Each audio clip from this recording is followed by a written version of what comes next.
আসসালামু আলাইকুম গাইস।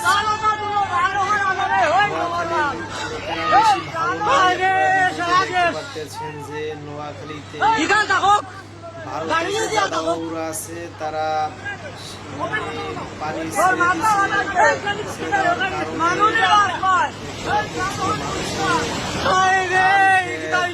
ঘর বাড়ি সবকিছু পানিতে সব বেশি যাইতে আছে।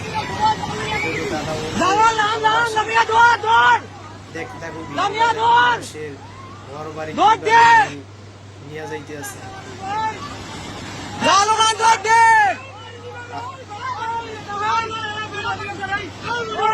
ভিডিওটা বেশি শেয়ার করে দেন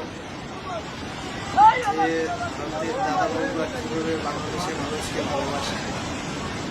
এই সময় বাংলাদেশের পানি দরকার, এই সময় বাংলাদেশের পানি দিতেছে না, এই সময় পানি লাগানো